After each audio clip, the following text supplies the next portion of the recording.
If any of you have any point for clarification, you can just ask in this class. Otherwise, we will continue the discussion.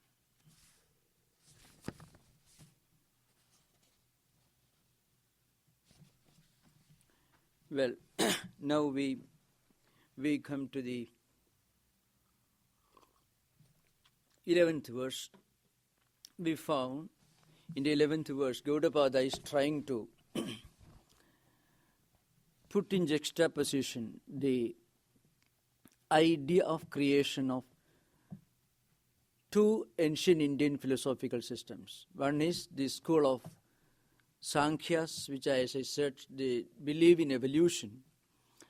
They believe the entire creation is nothing but an evolute of one of the two absolute entities, that is Prakriti or Pradhanam. That's one view. But they hold the view that all the evolutes, the entire universe is already pre-existing in the cause, in an involved state. Just as a tree could be said to pre-exist inside a seed. So, effect is nothing but cause itself evolving into another form. But it is a real change. And effect becomes entirely different from cause when cause evolves into effect. The other view is the effect does not pre-exist in cause. This view is held by two ancient schools of philosophy, the school of logicians and the school of atomists, Nyayikas and Vaisheshikas.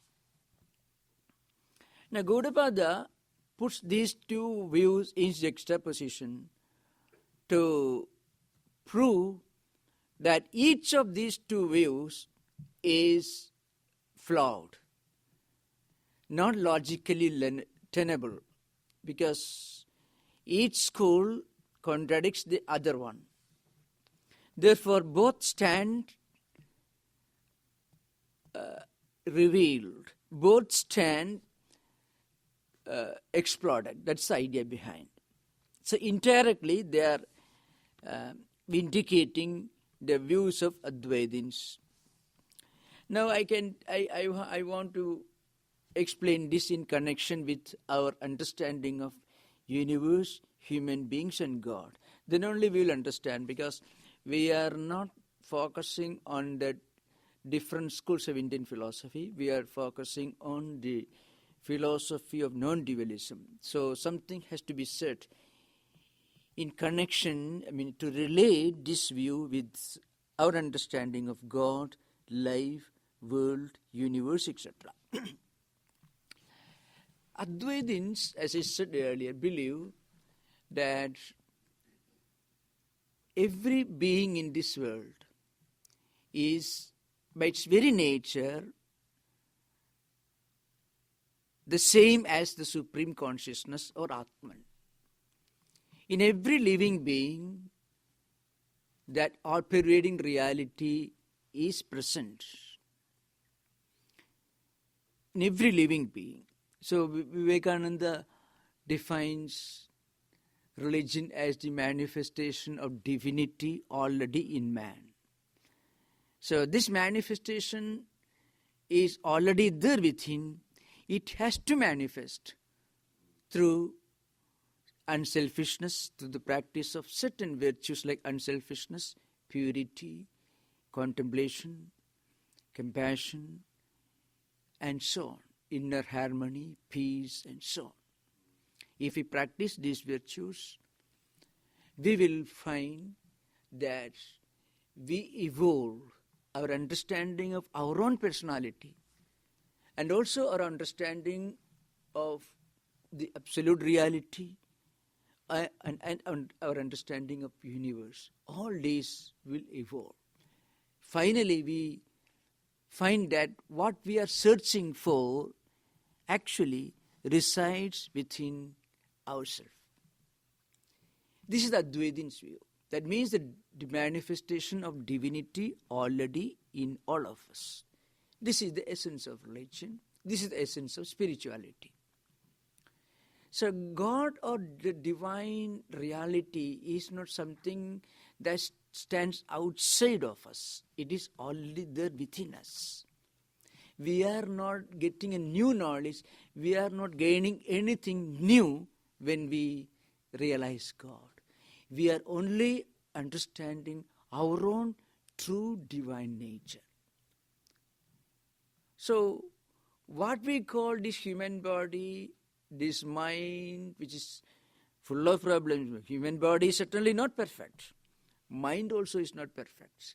So all these changing phenomena are relative. They belong to the relative plane. Beyond and behind all this, there is the Atman which is present in all of us. And that Atman is all-pervading, omnipresent and divine. This should manifest. Now, if this divine consciousness, which is the ultimate cause, was different from from these things, from what we have, different from our true nature, then we won't be able to realize this divine nature within all of us. Spirituality or God or religion is not a thing that we seek outside of us. It is something that we realize within all of us because it is inherent in all of us. This is the idea behind. As I give the example, when we realize I am not this body, I am not this mind, I am not this changing phenomena, I am something beyond, because mind worries, mind gets anxious, mind becomes happy, unhappy, mind is wavering. That mind cannot be in absolute reality. Body also falls sick, body collapses, so body cannot be. Intellect also, when you get age, when people get old, their intellect fails them. So body, mind, intellect, or the energy also leaves when we die. So there is something behind all this. That is the Atman within. So when we realize God, when we become pure, when we realize, when you reach our spiritual destination, we are not actually going from one place to another place. We are not obtaining or attaining anything. We are only coming back to our source. We are actually coming back to our own true nature. It is a kind of spiritual homeward journey. All spiritual exercises are nothing but an attempt to return to the source. That means the source is within us all. And everything else other than Atman is alien and foreign. When we go beyond all this, then we realize the inner reality within. So here you find whatever we realize is already within. It doesn't come from outside. And then we cannot believe that the Atman evolves into this body. If Atman is omnipresent, is immanent, the eternal reality, how can that Atman, the supreme consciousness, evolve into something else? Anything which evolves undergoes change. So there is no evolution, there is no change. The so-called change or evolution is only apparent. The moment we can convince ourselves that we are that all-pervading reality, the supreme consciousness, the ever blissful reality, that which goes beyond this body, mind, and all the vagaries and all the problems, anxieties, diseases which are associated with body, the psychophysical mechanism. The moment we realize that, our own understanding of our own true nature changes. And such people are called in Vedanta Jivan Muktas. And Vedanta says that this realization is possible while living in this world. In fact, that's one of the unique contribution of Shankaracharya's interpretation of Vedanta. In fact, these ideas are not found in the Gaudapada's original work. Shankaracharya, while interpreting all these verses, will project these fundamental doctrines. And one of his most original doctrine, Vedanta, is you can be perfect, you can go beyond all the limitations, you can enjoy, you can experience your identity with the supreme all-pervading consciousness. Even while living in this world, even while living in this body, with all its limitations. Because the moment we realize, well, this body is a shell, an outer shell, which comes and goes. So it is not eternal. This mind is also not eternal. But this mind may act as a medium for the function of Atman in the empirical world. But Atman itself is beyond all this. Just as a pot filled with water reflects the sun that is blazing above. The sun is not at all affected by the reflection seen in the water. Or the sun is not at all affected by the reflection that you see on a mirror.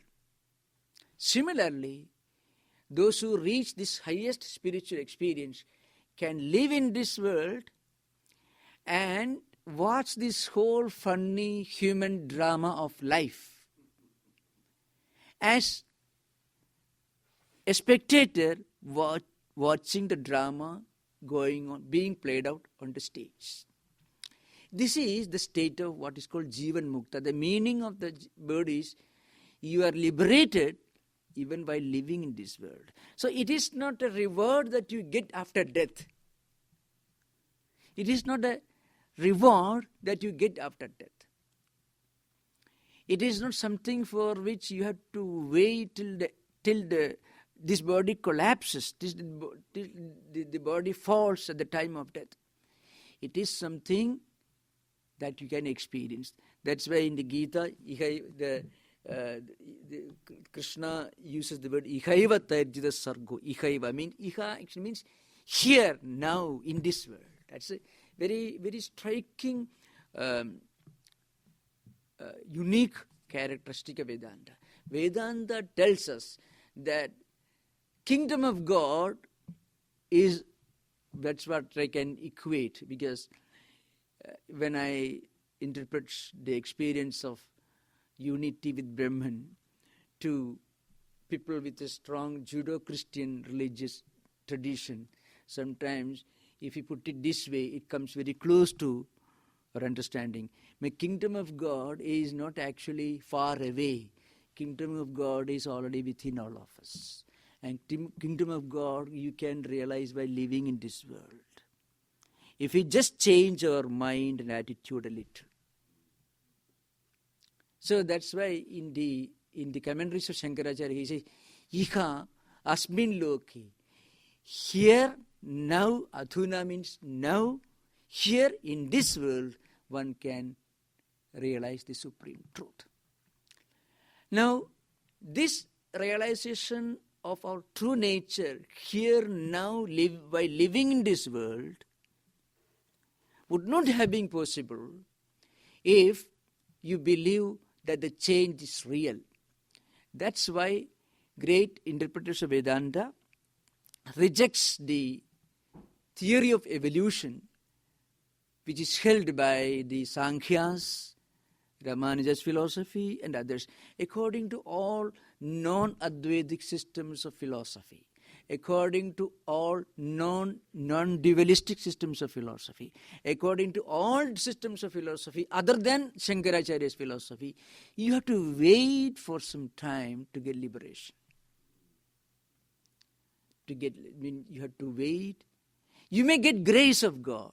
If you pray to God, He will listen to your prayers.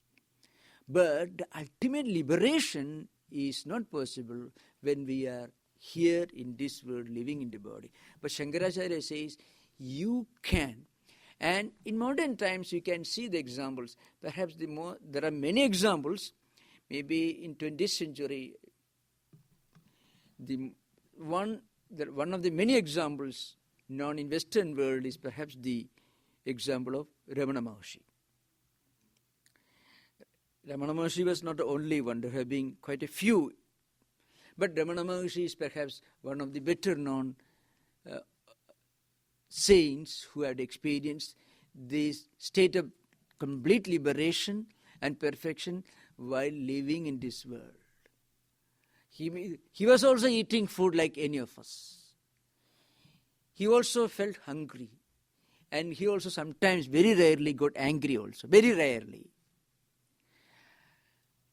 And he was staying in a temple, an ashrama grew around him, and people were living. All kinds of people from all over the world came to meet him. But you can see his pictures, some of you must have seen, he seems to be staring at something. He was not staring at anything. He was actually meditating upon his own true nature. Now, this is the uniqueness of Vedanta. So Vedanta believes that liberation or perfection in spiritual life is possible. Even when you are working in this world, when you are working in a government office, you are going for shopping, you are traveling, even you may have to do all these things. Still liberation is possible. But the point is, the difference between an ordinary person who engages in all these activities and a spiritually liberated person is simple. A spiritually liberated person looks upon himself and the whole phenomenon of life going on in this world as a drama that is being played out on the stage, and they are just witnesses. They look upon themselves and their own life as a drama. This complete non-attachment is one basic difference between those who are liberated by living in this world and people who have not reached that stage of spiritual liberation. That's why. So, Gaudapada's philosophy has got one relevance. If perfection were not already there within us, if we were not already Atman, we would not have been able to reach this level of perfection and spiritual liberation while living in this world. Others also believe that Atman is there, that everything is pre-existing in Atman, but they also believe, especially those who believe the doctrine of evolution, it's called Parinamavaada, the doctrine of evolution. This theory is held by two prominent schools of ancient Indian philosophy. One is Sankhya, that's very ancient. Then later school, one was Ramanuja's school of philosophy. Visishtadvaita, Ramanuja's school of philosophy. They believe that God is the Brahman. And that God evolves into all living beings in the world. And also the whole phenomenal empirical universe. Empirical universe is devoid of consciousness. All living beings are endowed with consciousness. And Atman, or their God with names and forms and attributes, evolves into both these. Ishvara, they call it. The God evolves into Jagat, the universe, and all the living beings, jivas. But Vedantins believe there is no such real change or evolution. The change or the evolution is only to be explained in terms of the relationship between a rope and the snake idea that you impose upon the rope, because you are not able to recognize the rope due to lack of enough light. That's all. When you bring light, you find it is really rope. So the rope doesn't really become the snake. Snake idea is by mistake imposed upon the rope when there is not enough light. When you bring light, this snake idea vanishes. That's all. So now we come to the 12th verse. Karanat yadi ananyatvam ata karyamajam yati jyayamanathi vai karyat karanam te katham dhruvam. Karanat ananyatvam yati ataha karyam ajam yati jyayamanat karyat hivai karanam te katham dhruvam. This is the prose order. I shall explain this. The idea is this. Now, there are some people who believe that the effect is non-different from cause. And they also believe the cause is unborn, eternal, changeless. At the same time, they believe that an effect is non-different from cause.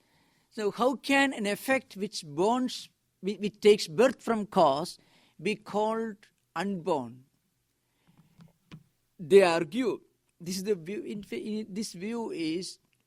this idea is projected to show the ridiculousness of the argument of the doctrine of evolution. The doctrine of evolution says that the effect pre-exists in cause. The cause is unborn, eternal. At the same time, from cause, effect comes into existence. How can effect and cause be the same how can both be unborn if you argue that the effect is born from cause? It is like, as I said last time, Shankaracharya, the great commentator, says, it's like arguing to say that the cause is unborn, eternal, changeless, supreme, absolute reality. At the same time, to argue that something comes out of that cause. And at the same time, you also argue that cause and effect are of the same nature. That is the theory of evolutionists, Sankhyas and Ramanujayites. It's like arguing that you have only one hen, you cut it into two halves, one half you keep in the fridge, and the other half you eat it. You expect the piece that you have kept in the fridge to lay eggs the next day. So, either you have to argue that cause and effect are not the same, and you have to admit that the effect is not unborn, effect has some difference from the cause, then you can accept. Or you have to give up the theory that the cause is unborn or eternal. Then also you can admit. Because something that is unborn and eternal, then it cannot give birth to anything. No effect can come out of it. So here the Bhashyakara is trying to reveal the ridiculousness of the argument. In this way, the argument continues, and After that, there in the 13th verse, another argument is put forward. Ajadvai jayate yasya drishtantastasya nasti vai jadacha jayamanasya na vyavastha prasajyati. Now, that is it, the argument continues. The author says you cannot get a single illustration to show that something comes out of something which is unborn. It means it doesn't exist. See, when you say something unborn, you can say that, you can use that word unborn only in relation to two entities. One, the absolute eternal reality, that is unborn. Why? Because it can never take birth. Why? It always exists. Taking birth means coming into existence, which implies the transition from a state of non-existence to a state of existence. Atman or consciousness, the supreme reality according to Vedanta, is unborn. The reason is, there was never a time when it did not exist. It always exists, it always existed, it will always exist. So it cannot take birth. Then there is something else which you can say it is unborn. What is that? Vedanta gives examples. Certain things which cannot even intellectually be conceived of. Vedanta gives example of the horn of a hare. Or, as I said last time, I gave an example, a child by looking at the sky in the evening when the sun is about to set in the west. There is brilliant light everywhere. As the child asks, and perhaps there is dark blue clouds moving, white clouds, and so on. A little child may ask his father, what is there above? There will be many layered, colorful things could be seen or visualized by small children. So if such children will ask, if they ask the elders, what are these things? If the father says, well, these are all small towns, well-lit cities existing in the sky. It's called Gandharva Nagaram. In old Sanskrit textbooks, these illustrations were given. Gandharva Nagara means, a city inhabited by celestial beings which child imagines to exist above the clouds. Or the horns of a hare. Hare can never have horns. Sometimes Vedanta gives some other examples like children of barren women. Such examples Vedanta give in ancient books. Not only in Vedantic books, in the books of Mahayana Buddhist, also Shunyavada and Vijnanavada textbooks also you find such examples. Now we can say the city about the cloud is unborn. Why? Because it can never exist. So the state of being unborn of something which you can never even imagine as an intellectual idea is different from the state of being unborn in relation to the absolute reality, which is Atman, which is eternal, which is ever existing, and which can never go through the periods of transition like birth, existence, death, etc. It is unborn, therefore it is deathless. So this idea behind. So at two extremes you can use the same point, same example. Unborn means unborn in the sense eternal. Or the other sense is absolutely non-existent. That also is unborn. That's the idea behind. Now here, Gaudapada asks one question. How can anything be born which is from something which is unborn? There is no such examples. And not only that, if you believe that something takes birth from something which is really born, then that effect also will become a cause in relation to its effect. In Sanskrit, it's called anavastha dosha, like a chain, cause, effect. Again, the chain continues. Every cause is an effect in relation to its cause, and every effect is a cause in relation to its effect. Like this. Such examples you find in Aristotelian logic also. It is called anavastha dosha. A state of ad infinitum, that's Latin expression called ad infinitum. Means a state of never ending anywhere. In fact, if anybody gives an argument like this, for example, something is born out of something, and that effect which is born gives birth to another effect, and this continues, there is no end to that. That is a serious flaw in logic and also in dialectics, in metaphysics. So Gaudapada says, you cannot argue that something takes birth from something which is unborn. It is impossible. What is the unborn reality? You have to remember in Vedanta. Absolute non-existence also may be called unborn in the empirical sense. Anything which you cannot even imagine as existing, which cannot even be conceived of intellectually as an idea, which is absolute non-existence.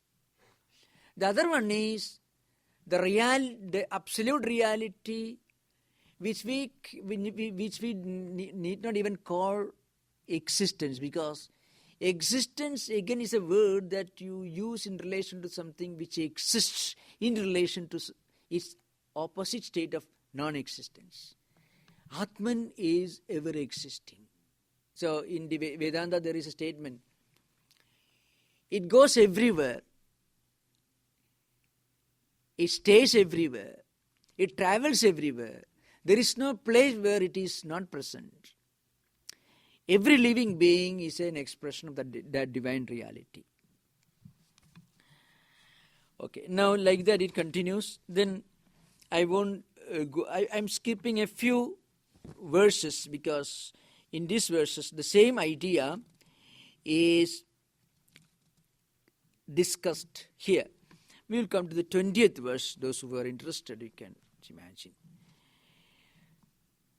The 20th verse, it introduces an important method of illustration in Vedanta. Says, Bijangurakhyo drishtantaha sada sadhya samohisaha nahi sadhya samohetu siddho sadhya sayujyate. Now, there is an example given here.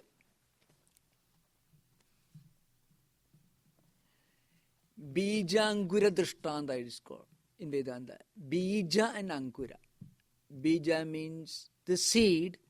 Angura means the small sprout which grows out of the seed.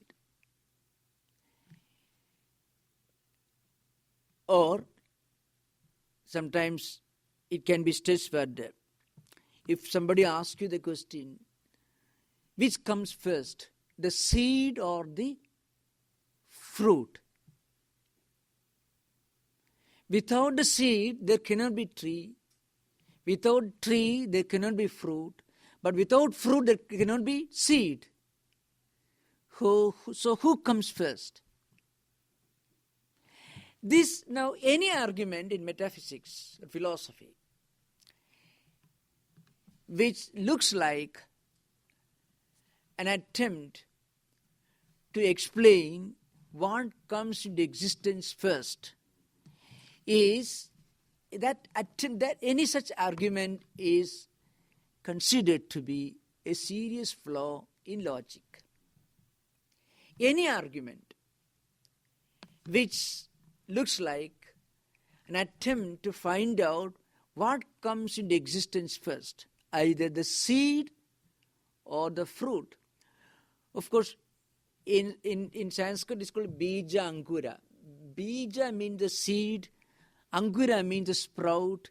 So if you sow the seed and if you pour water, depending upon the condition of the soil, a sprout comes into existence. Now, which of the two comes into existence first? Of course, when you talk about a sprout, you have to think about the tree that the sprout slowly grows into, and also of the fruits that grow in the tree, and also the seeds that are found inside the fruit. Without the fruit, there can be no seed. Without the seed, there can be no sprout. And without the sprout, there can be no tree. And without tree, there can be no fruit. Which means without seed, there can be no fruit. So what comes first into existence? So this is called sadhya samahetu abhasam.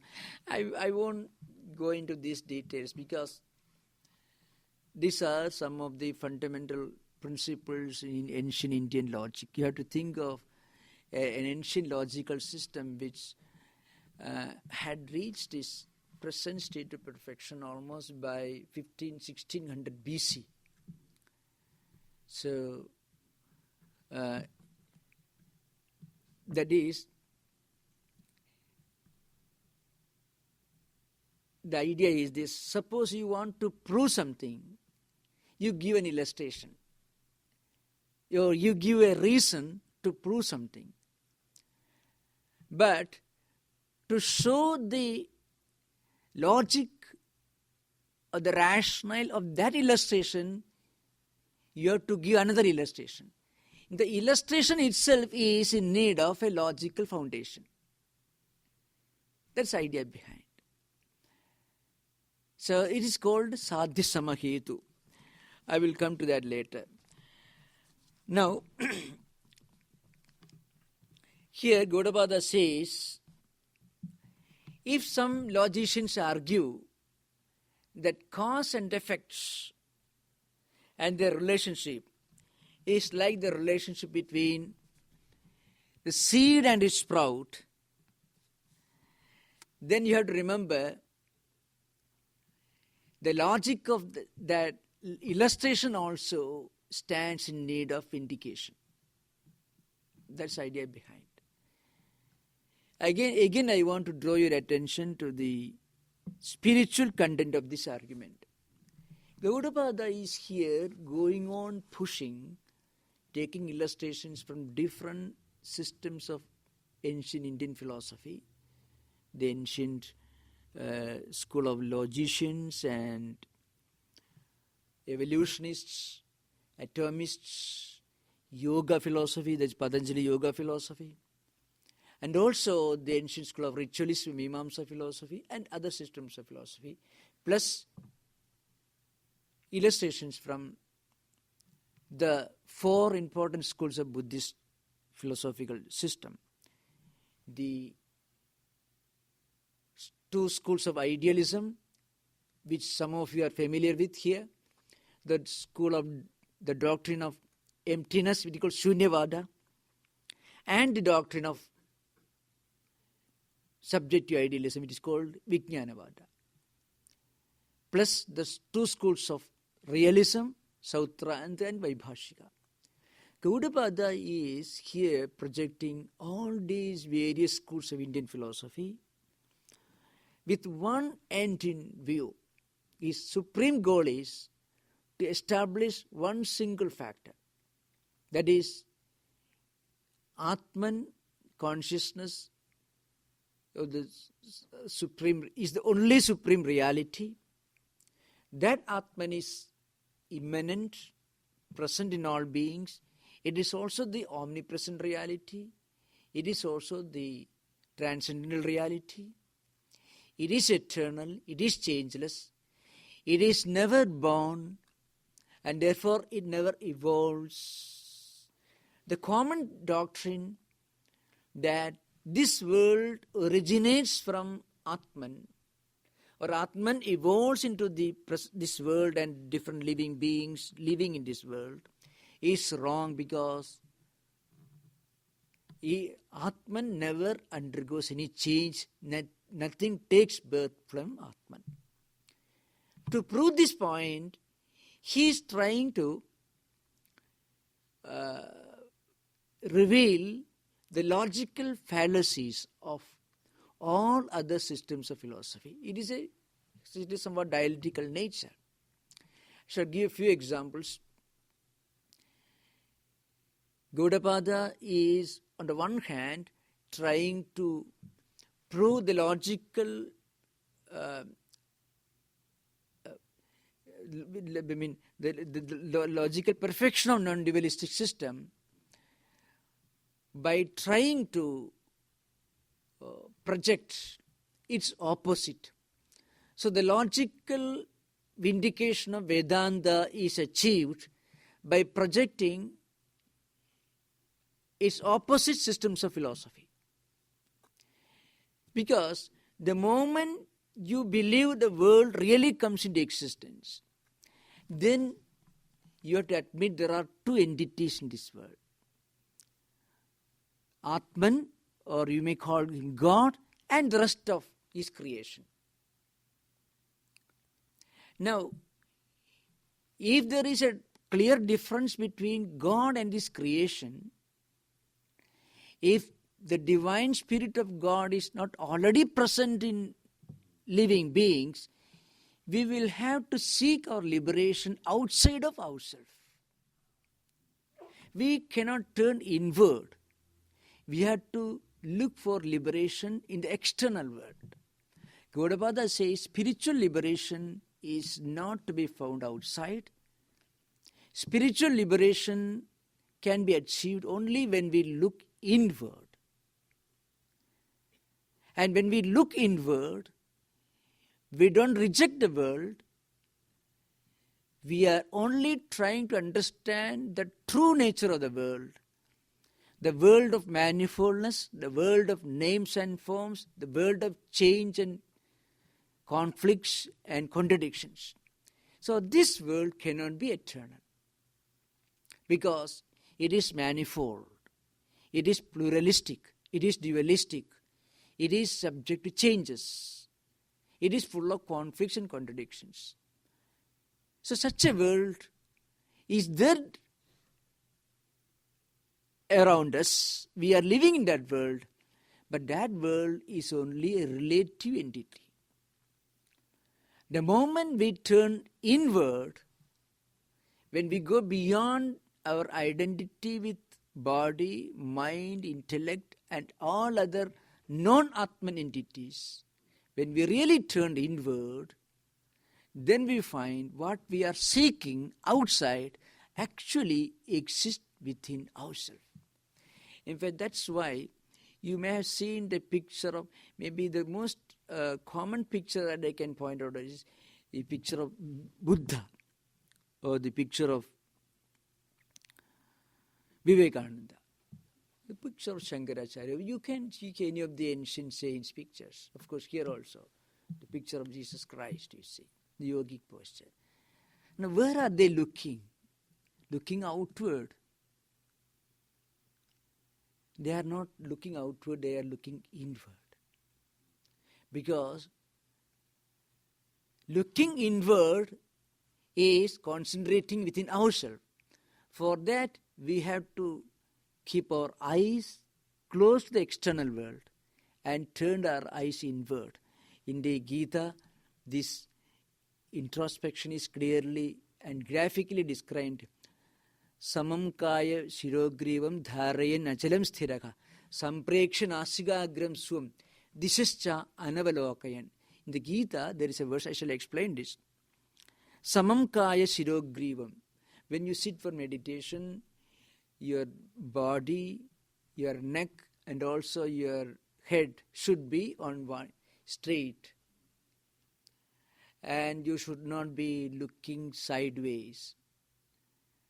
And sampreksha nasigagram swam disascha anavalokayan. If you read that verse in translation without a proper explanation, there is room for misunderstanding. It's a famous verse in the Gita, where the teacher of Gita gives a graphic description of the method of proper meditation. So one should sit straight with body, neck and head on a straight line. And then sampreksha nasigagram swam. Swam nasigagram sampreksha. This is the prose order. The meaning is one should be looking at the tip of one's nose. This is the literal translation. And you should not be looking sideways. Now, what's the meaning of, if you look at the pictures of these great spiritual saints in one meditative posture, you can really understand what Gaudapada implies. Because Gaudapada wants to tell you that the supreme reality of Atman is within us, not without. And to realize the supreme truth, we have to start our homeward journey, returning to our true nature, returning to our source. Now, the point is, one should look at the tip of one's nose. So, in the commentaries, in the traditional interpretations of this verse, the whole picture is clear, very scientifically explained. Why should one look at the tip of the nose? If you close the eyes, for a beginner in meditative practice, what you see will be total darkness. But you cannot keep your eyes wide open. If you keep your eyes wide open, then all the five senses of perception will drag the mind towards their different manifold objects. When we see a noise coming from the streets, our mind will be driven towards this vehicle which is the source of that noise.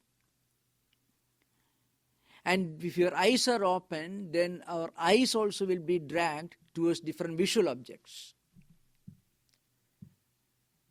So that will be the cause of a very serious distraction. But you cannot fully close your eyes. If you close your eyes and try to meditate, especially the beginning stage, it is possible that you may fall asleep or you may see within you total darkness. If you keep your eyes open, then the visual objects will drag the mind towards external objects. There will be no meditation. Both ways, it will be distraction. So you should not really close your eyes, but you should not open your eyes either. So, to effect this kind of concentration, the teacher of Gita says one should try to look as if you are looking at your nose. So Shankaracharya says, Pravakshan niva. You should not be actually staring or looking at the tip of your nose. Then the tip of the nose will be the object of concentration or meditation. So Shankaracharya, by commenting on this commentary, says, see, samprekshan niva means as if you are looking at the tip of the nose.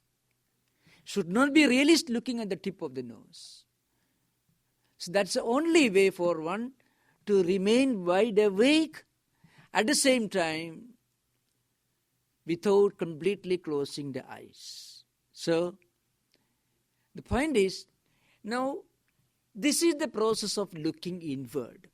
This is explained in Patanjali Yoga Sutra and different other books in a much more serious language of explained. So Gaudapada's point is, any doctrine or any theory that tells us that our spiritual destination is outside of us, somewhere sitting, taking rest in a higher region, and we are standing below, pleading for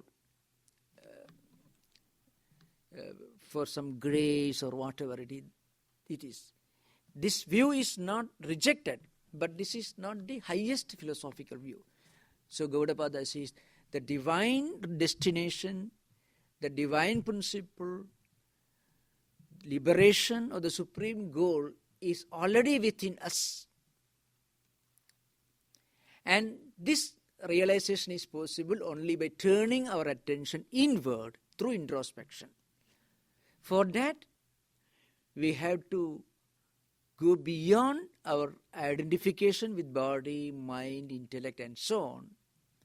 And turning our attention inward, we find that within us all, that divine principle is immanent, inherent. This idea behind. So today we started a bit late. So anyway, there are a few verses which are more or less repetitions. Gaudapada goes on attacking all theories of distinction and duality and plurality, just to establish his doctrine of Advaita, which tells us that creation, existence is one. And we are all rightful inheritors of the spiritual wealth, spiritual goal. That's his theory. Om Shanti, Shanti, Shanti.